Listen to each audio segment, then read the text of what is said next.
여러분은 지금 이 순간 딱 제가 말씀드리는 이 순간에 전화번호를 몇 개 정도 외우고 계십니까? 전화번호 몇 개 정도 외우시는 것 같아요? 얼른 떠올려 보세요. 3개? 너무 많이 외우시는 거 아니에요? 3개면 3개 정도 외우신다고요? 제가 이렇게 설교를 준비하면서 한번 생각해 봤습니다. 부모님 전화번호, 아내 전화번호, 독일 전화번호는 못 외웁니다. 옛날 한국에서 쓰던 전화번호, 지금 전화번호 중간에 또 한번 바뀌어가지고요 못 외우고 있어요. 그 다음에 친구들도 전화번호 잘 모르겠더라고요. 여러분 직장 전화번호 혹시 기억하십니까? 직장 전화번호, 아내 한국 전화번호, 아버지 어머니, 그 다음에 제 고향집 전화번호는 기억이 나더라고요. 그리고 이전에 사역했던 교회가 번호가 생각이 나더라고요. 처음 부모 사였던 춘천중앙교회 전화번호가 기억이 나는데 마지막에 사역했던 약대교회 전화번호가 기억이 안 나요. 참 신기하죠. 그 옛날 고향교회 전화번호가 기억이 나더란 말이죠. 핸드폰이 없던 시절 기억이 머리에 각인되어져 있는데 제 어린 시절 고향교회 전화번호를 기억하는 것이 그것을 증명할 수도 있습니다. 매일 교회에 전화했거든요. 목사님, 사모님, 교회 누구 있어요? 이렇게 물어보고 누구 있다 그러면 나도 놀러 가려고 가고, 또 학교 끝나고 와서 형 누나들이 공부시켜주니까 공부하러 간다 교회 가면 또 전화해보고 이랬던 기억이 있어서 그 목사님 사택 전화번호가 기억이 납니다. 핸드폰이 발달되고 정보를 찾는 일이 수월해지고 편안해지면서 전화번호를 기억하는 일들이 점점 없어졌죠. 약대교회 전화번호를 기억하지 못하는 게 그렇습니다. 항상 핸드폰에 넣어 있는 걸로 전화를 했지 외워서 전화해 본 적이 없던 거예요. 저희가 약대교회 바로 옆에 농협이 있는데 그 주거래은행이었습니다. 제가 가서 통장 업무를 보다가 목사님, 교회 전화번호가 교회 전화를 할 일이 생긴 거예요. 제가 전화를 걸어서 뭘 확인해야 되는데, 대리님, 우리 교회 전화번호가 어떻게 되죠? 제가 물어봤어요. 그러니까 대리님이 막 웃으면서 전화번호 알려주셔가지고 제가 전화를 한 적이 있는데, 여러분 어떠십니까? 여러분 잘 기억나세요? 우리가 편리해지고 익숙해지면서 뭔가 기억이라고 하는 것들이 잘 나지 않는 때가 있습니다. 제가 기억이라는 주제를 꺼내기 위해서 전화번호에 대해서 말씀을 드렸어요. 편안해지고 발달이 가속화되면서 우리가 잊어가는 것들이 있습니다. 기억. 오늘은 이 기억과 태도에 대해서 함께 이야기를 나누고 싶습니다. 성경은 우리가 알고 있는 것처럼 구전으로 정해졌었어요. 말로 전해지다가 나중에 글로 기록이 됐습니다.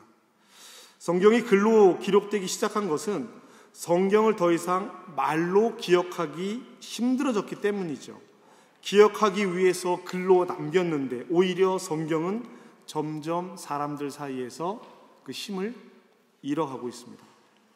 성경을 무엇을 위해서 기억해야 할까?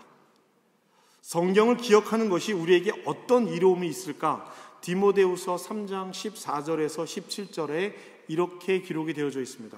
그러나 너는 배우고 확신한 일에 거하라. 너는 내가 누구에게서 배운 것을 알며 또 어려서부터 성경을 알았나니 성경은 능히 너로 하여금 그리스도 예수 안에 있는 믿음으로 말미암아 구원에 이르는 지혜가 있게 하느니라. 모든 성경은 하나님의 감동으로 된 것으로 교훈과 책망과 바르게 함과 의로 교육하기에 유익하니 이는 하나님의 사람으로 온전하게 하며 모든 선한 일을 행할 능력을 갖추게 하려 함이라. 아멘. 성경은요, 우리가 이 세상을 어떤 태도로 살아가야 하는지, 구원받은 사람들의 삶의 태도는 어떤지, 어떻게 해야 하는지 교훈과 책망과 바르게 함과 의로 교육하기에 무엇하다고요? 유익하다고요. 교훈과 책망과 바르게 함과 의로 교육하기에 유익한 것입니다. 이런 삶의 태도를 가진 사람들, 이런 삶의 태도를 갖춘 사람은 온전하고 모든 일을 행할 능력을 갖추게 됩니다. 이것이 우리가 성경을 기억해야 하는 이유예요. 오늘 성서 일과는 예레미야서 2장 4절에서 13절, 그리고 누가복음 14장 7절에서 14절, 히브리서 13장 1절에서 16절에 있는 말씀입니다. 오늘 성서 일과의 말씀은요, 태도에 대해서 기록하고 있습니다. 관계 안에서 나타나는 태도예요. 우리는 모두가 관계를 맺고 있습니다. 이 관계 안에 어떤 태도를 가져야 하는가? 구약 성경 예레미야서, 오늘 우리가 읽은 예레미야서는요, 하나님과 나 사이의 태도를 이야기하고 있습니다. 하나님과 나 사이의 태도. 오늘 본문 2장 5절 말씀을 보면 이렇게 기록이 되어 있습니다. 나를 멀리하고 가서 헛된 것을 따라 헛되이 행하느냐. 나를 멀리하고 가서 헛된 것을 따라서 헛되이 행하느냐. 하나님과의 관계가 단절된 사람이에요. 이런 사람은 이렇게 변하게 됩니다. 내 땅을 더럽히고 내 기업을 역겨운 것으로 만들었습니다. 7절 말씀이에요. 하나님과의 약속의 땅을 기억하지 못하고 하나님과 관계가 단절되면서 약속의 의미, 적과 꿀이 흐르는 땅의 의미를 이루지 못합니다. 역겨운 곳으로 만들어버리는 거예요. 이로 인해서 하나님의 백성은 이스라엘은 두 가지 죄를 저지르게 됩니다. 13절에 기록되어 있는 말씀인데요, 13절 말씀에 보면은요, 생수의 근원이 되시는 하나님을 버린 것. 첫 번째 죄는 생수의 근원이 되신 하나님을 버린 것입니다.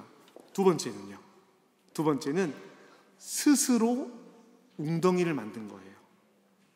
스스로 웅덩이를 만드는데 그 웅덩이는 터져서 물을 담지 못하는 웅덩이다 라고 말씀하고 있습니다.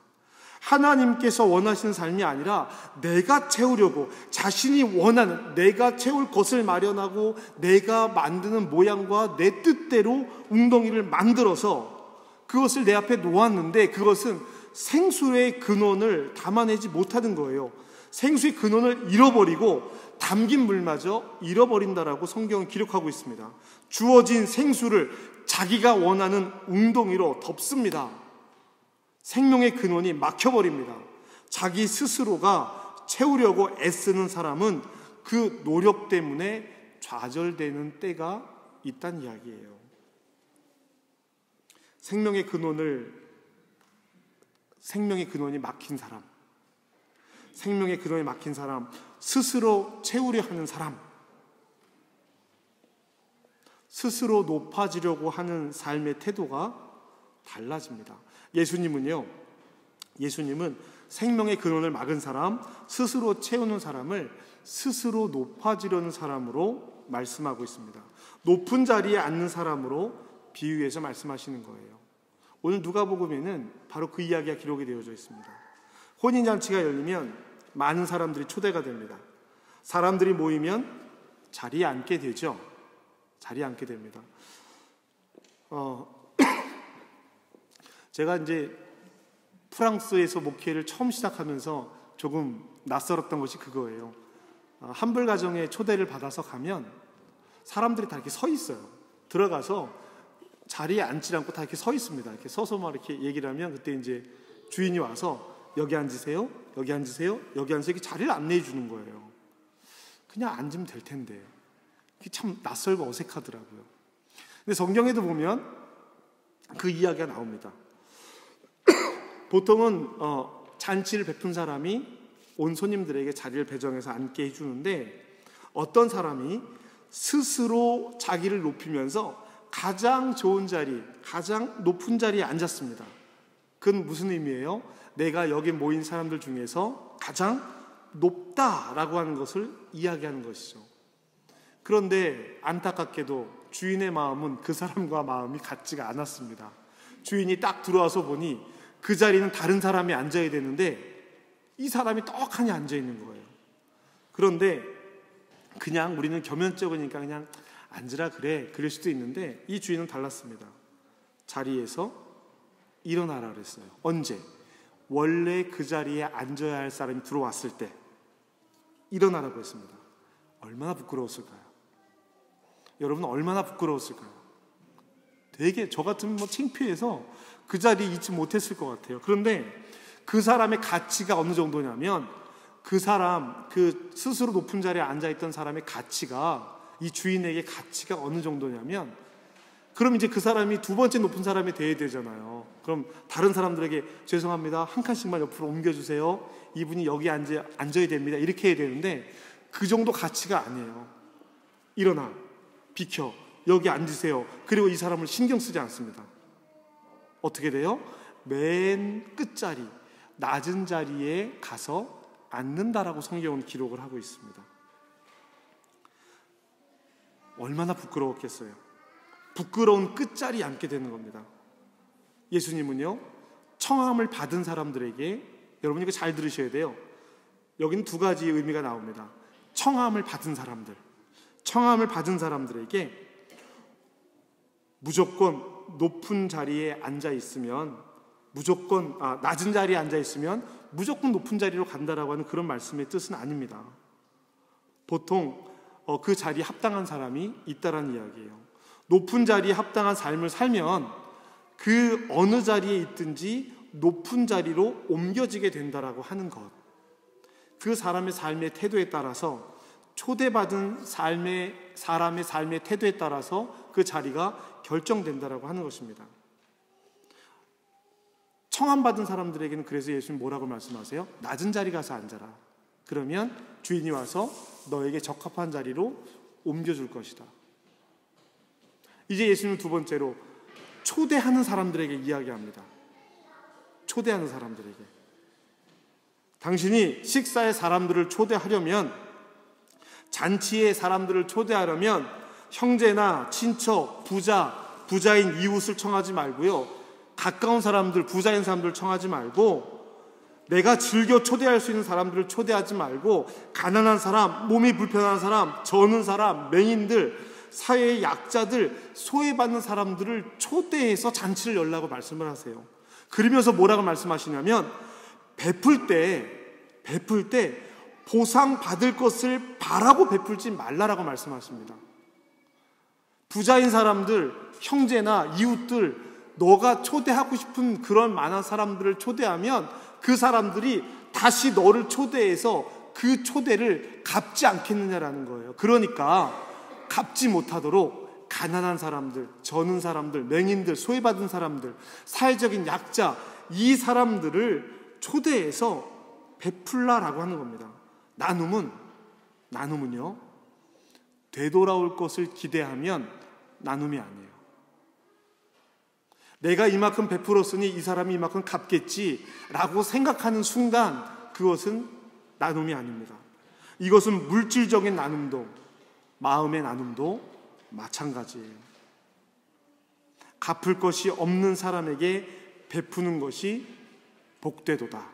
누가복음 14장 14절 말씀에 예수님께서 말씀하십니다. 이렇게 예수님은 초대받는 사람의 태도와 초대하는 사람의 태도를 각각 말씀하세요.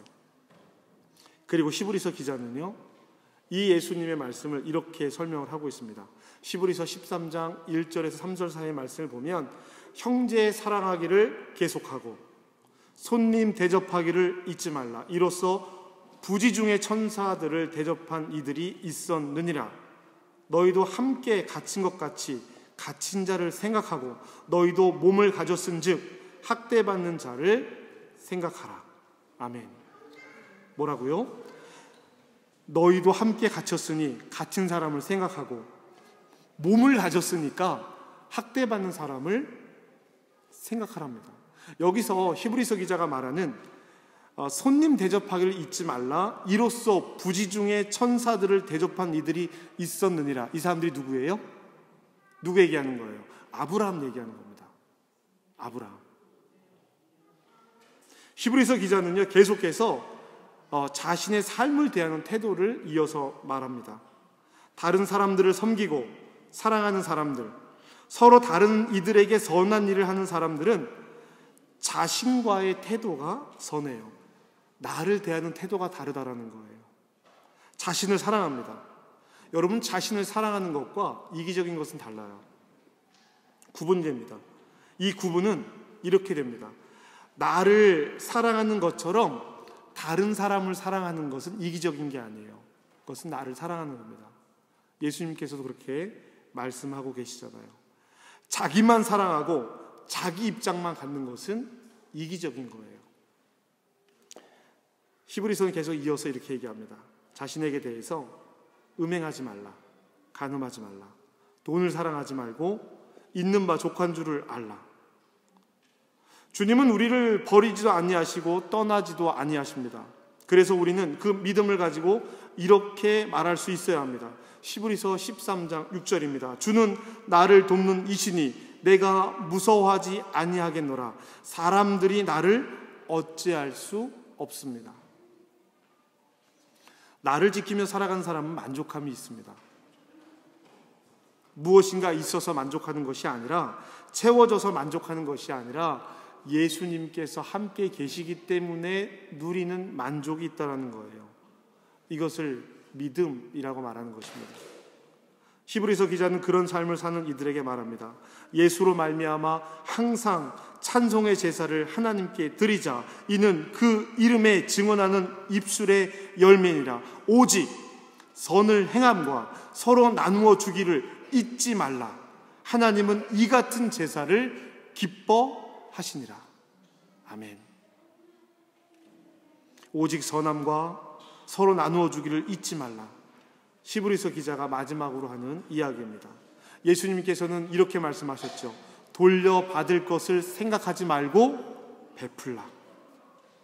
그렇게 나누어 주는 것이 복되도다라고 말씀하셨습니다. 하나님께서 기뻐하시는 제사와 예수께서 복되다라고 말씀하신 내용이 같은 내용이라는 거예요. 갚을 것이 없는 사람에게 베푸는 것이 사랑입니다. 오늘 우리 말씀 같이 한번 읽어보실까요? 예레미야서 2장 8절 말씀 함께 읽겠습니다. 예레미야 2장 8절 함께 읽겠습니다. 시작.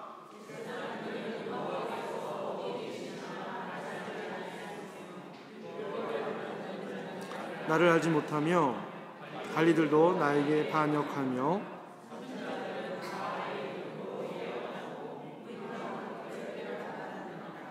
아멘. 성도 여러분, 이 예레미야의 말씀이 우리 마음에 어떻게 들리십니까? 여호와께서 어디 계시니? 여기에 계시지 않잖아. 내 마음이 먼저야. 내 마음대로 해볼래? 하나님 말씀에 그런 말씀이 어디 있니? 없어. 괜찮아. 내 마음대로 해볼래? 하나님도 내가 잘 되는 것을 기뻐하실 거야. 그러니 내 마음이 먼저야. 돈과 명예, 행복과 권력, 내가 사랑하는 나의 일들을 하나님 다 들어주세요. 내가 원하는 것 다 들어주세요. 이렇게 말하고 있는 것은 아닙니까? 이게 예레미야서 2장 8절에 있는 그런 말씀이에요. 우리는 하나님과 어떤 태도로 연결되어져 있습니까? 우리는 성도와 성도, 우리와 세상 사람들에게 어떤 태도를 가지고 있습니까? 그리고 무엇보다 나는 나를 얼마나 귀하게 여기고 나를 얼마나 사랑하는 태도를 가지고 있습니까? 나 자신을 귀하게 여기되 하나님의 사람으로 귀하게 여기고 있습니까? 성도 여러분, 우리는 하나님의 말씀을 어떻게 기억하고 있습니까? 지난주 우리는 안식일에 병자를 고치신 예수님의 이야기를 보며 소와 나귀만도 못한 병든 여인에 대한 이야기를 나누었습니다. 그리고 히브리서에 기록되어 있는 말씀처럼 흔들리지 않는 나라를 받았다라고 우리가 말씀을 함께 보았습니다. 형식보다 내용을 말했고 무엇이 더 중요한 것인지 생각해 보았습니다. 삶의 작은 순간을 선택하자고 이야기했습니다. 오늘은 하나님을 대하는 태도, 이웃을 대하는 태도, 그리고 나를 대하는 태도에 대해서 말씀을 나누었습니다. 무엇을 기준으로 그렇게 하고 있습니까? 하나님의 말씀입니다. 여러분, 우리가 기억해야 할 것이 무엇입니까? 하나님의 말씀입니다. 하나님의 말씀, 예수님의 말씀입니다. 히브리서 13장 7절 말씀에 이렇게 기록이 되어져 있습니다. 하나님의 말씀을 너희에게 일러주고 너희를 인도하던 자들을 생각하며, 다시요, 하나님의 말씀을 너희에게 일러주고 너희를 인도하던 자들을 생각하며 그들의 행실의 결말을 주의하여 보고 그들의 믿음을 본받으라. 다시 읽겠습니다. 히브리서 13장 7절입니다. 하나님의 말씀을 너희에게 일러주고 너희를 인도하던 자들을 생각하며 그들의 행실의 결말을 주의하여 보고 그들의 믿음을 본받으라. 아멘. 오늘 우리가 아이들과 예배를 함께 드립니다. 그리고 성찬을 나눕니다. 오늘 이 말씀이 조금 어렵고 이 예배가 우리 아이들에게 낯설 수 있습니다. 그러나 오늘 이 시간 부모님의 손을 잡고 어른들과 함께 앉아 예배하고, 여러분 부탁드리는데요, 첫 주 예배, 성찬 예배를 드릴 때는 자녀들을 옆에 앉혀놓고 예배를 드리세요. 따로따로 앉혀놓지 마시고요. 봉사하시는 분들도요, 뭐 하시면 괜찮습니다. 아이들 옆에 앉혀놓고 말씀 듣는 동안 손 함께 잡고 등 도닥거리면서 그렇게 예배를 드렸으면 좋겠어요. 저희 아이들은 제외입니다.